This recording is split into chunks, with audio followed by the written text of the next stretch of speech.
Hello, everybody, and welcome back to Norwich Talk for some more transfer talk. Another player profile for you today. This one is about Philip Billing. Norwich City, as per the Mirror Football this morning, are interested in bringing him back into the Premier League, and Sam of this channel went and did a bit of digging and has described it as a possible transfer for Norwich City, which to me is a pretty positive thing, and that gave me sort of the go-ahead to make this video. Obviously, the tweet is next to me right now, so make of that what you will. But today, like all these videos, it's going to be nice and simple. It's going to be a little player profile, and I'm going to sort of maybe go easy on the opinions. I say that, and then I always sort of go on and on, but we'll see how it goes. But the main thing is it's a player profile for you to use as to whether you would like to see Norwich City sign him. Now, to start off with, he is 25 years old as of yesterday, so we're filming this on the 12th of June. 11th of June is his birthday. He's 25 years old. He's 6'3", so he's a very tall man, and he's left-footed. He is typically a central midfielder. Now, we're going to talk a bit about positions throughout this video, because he is, dare I say, a utility man. I don't think he's a utility man, but he's sort of... He's here, he's there, he's sort of everywhere, centrally, essentially. So yeah, I mean, you can call it utility man. I don't know what you want to call it. And he's Danish. He has one cap for Denmark, which I believe he got towards the back end of 2020. Now, the first and one of many, and again, it's the word interesting that I always use, points, is that he spent his youth at Huddersfield. He was there whilst Stuart Webber was, I believe, and I think I read this in the opening paragraph of, I think it's Dave Freeze's article of the Pink 'Un, saying that Webber was a fan. So, two and two together makes sense that Webber would like to bring him to Norwich City. And then in the summer of 2019, after a few playing seasons for Huddersfield at a senior level, he moved to Bournemouth for a fee reported to be around £15 million. I read £16.5 million as well, so that's near enough the same, isn't it? So if we look at his stats this season, so that's the 2020-2021 season, the season that saw Bournemouth get into the playoffs, and they lost to Brentford, obviously, who went on to win the whole thing. But he scored 8 goals and got 4 assists in 34 league appearances, and apparently he started 23 of those. Now, I say apparently because I've looked at 3 different websites and they've all told me 23, 24 and 25. Not that it really matters, but it just doesn't make sense to me, to be honest with you. What I'm going to do now is I'm going to whip up a couple of heat maps. So the first one this is the earliest heat map that I could find for his career. So this is the 2016-2017 season for Huddersfield in the Championship. You'll notice on this heat map, he's very much in his own half. And by sort of, I think naturally at that point, he was a defensive midfielder, obviously. Whereas the one next to me now is his most recent one from this Championship season, which is where he's covering the entire pitch. So when I say a central midfield, utility man, whatever you want to call him, his game has evidently developed in terms of where he plays. And I think that's through more responsibility. I looked at his goals and assists before. He was usually on 1 or 2 goals for the first couple of years playing senior football. This season is the most amount of goals he scored in a season. 8, 4 assists is decent, I guess, kinda. But I think in terms of these videos, I'm going to do this more often. And I did this for the last one. I can't actually remember who the last player was. I think it might have been Tosin Adarabioyo. But what I'm going to do now, and I think this helps give a bit of context for these stats in terms of how impressive they are, is I'm going to go through, I think what we've got, 3 stats, 3 averages that he averaged over the last season. I'm going to compare them to Ollie Skipp and Kenny McLean. Ollie Skipp, first of all, because he is a central defensive midfielder, and he was very, very good. So if his stats can get in there, Ollie Skipp's, you'd think he must be pretty decent. And Kenny McLean as well, because Kenny McLean is the 8, isn't he? He's a bit more attacking than Oliver Skipp. So I think, it's interesting to compare the 3, really, to be honest with you. So first and foremost, he averaged 1.1 tackles per game. Oliver Skipp averaged 2.2, and Kenny McLean averaged 1.2. So I think that's kind of decent, technically, if he's an 8.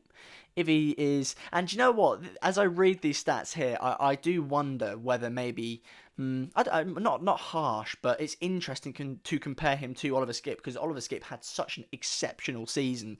So what I'll say now is, don't sort of, because it's half of what Skipp got, don't think he's that much worse. It's just because Oliver Skipp is that bloody good, to be honest with you. But 1.1 tackles per game, I think is fairly decent. Now, what I will stress here as I scroll down is just that Billing started apparently 23, 24, 25, whatever, near enough the same games this season, 11 times off the bench. Oliver Skipp started 44 games, McLean started 30 and came off the bench 8 times. So in terms of over a longer period, I think it just makes Oliver Skipp look more impressive, to be honest with you. But in terms of that tackles per game, make of that what you will. Interceptions per game, 0.6 per game for Philip Billing, 1.1 for Oliver Skipp, pardon me, and 1 for Kenny McLean. Again, just highlights how good Oliver Skipp has been. And now, here's a very interesting one.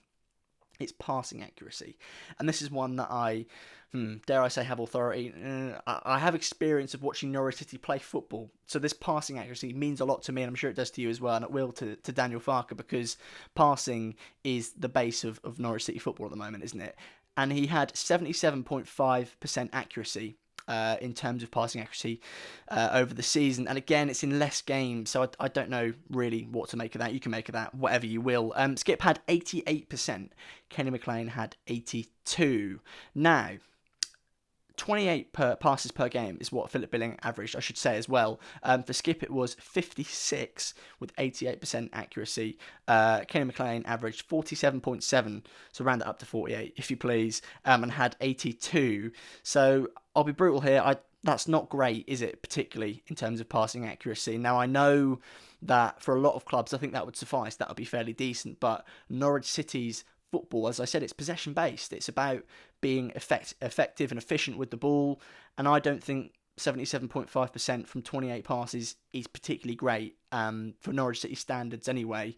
Bournemouth system, I'm unsure of. I watched them a bit in the playoffs, but you know, I don't really know what Bournemouth system was, to be honest with you. I'm not sure if anyone really knows. Was it possession? I don't know. I'm sure if you're a Bournemouth fan watching this, you'll be able to tell me in the comments down below. Now, I believe me, I'm not disrespecting it. I realise that I maybe sounded a bit snobbish, but I'm trying not to offend anyone. So yeah, passing accuracy, not great for me. Now, as we often do on these videos, I went to, and I always forget, man. Oh my god, whoscored.com for strengths and weaknesses.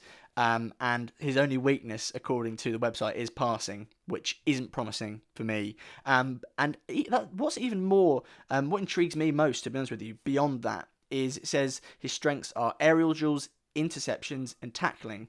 Now, interceptions and tackling are his strengths, yet he is evidently not as good as someone like Oliver Skipp. So I do wonder whether it would really be much of an improvement, or whether Oliver Skipp was just a luxury for Norwich. And the thing is, and we've learned this before many times, haven't we, as Norwich fans, if you want to stay in the Premier League, you've got to improve the squad that took you up. And I know it's a tough task because of how good Oliver Skipp is, and I know there's many hopes for Oliver Skipp to return to Norwich. But if it's not an improvement, dare I say, what's the point? Or, I mean, it's not even like nearly an improvement, to be honest with you.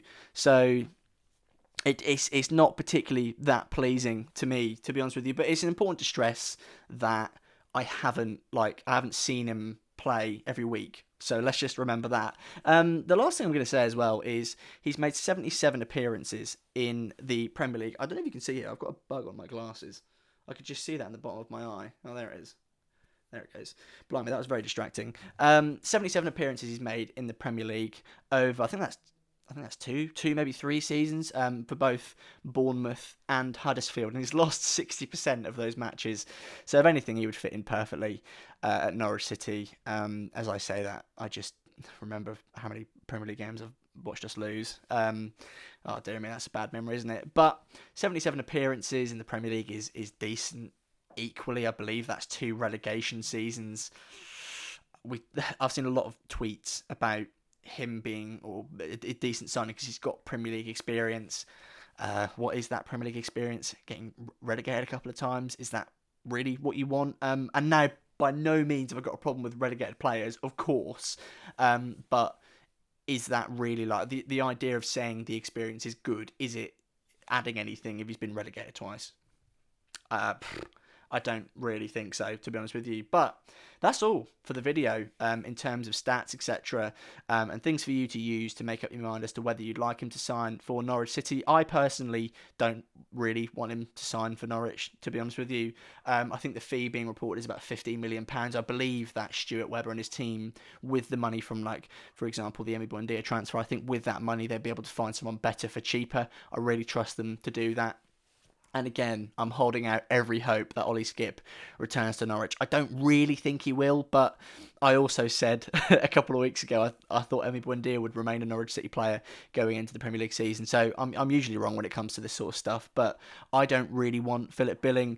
But these stats, please use them to make up your mind in the comments down below. If you're passionate about wanting him to sign for Norwich, please convince me, because as Sam said, this is a possible one for Norwich. He's on the radar, which can mean anything to anyone. I know sometimes people get a bit touchy, don't we, about what is and isn't on Norwich's radar, how relevant that is and how likely it is to happen, but you know, these videos are just sort of sources of material for you to use, of course. But that is everything for this video.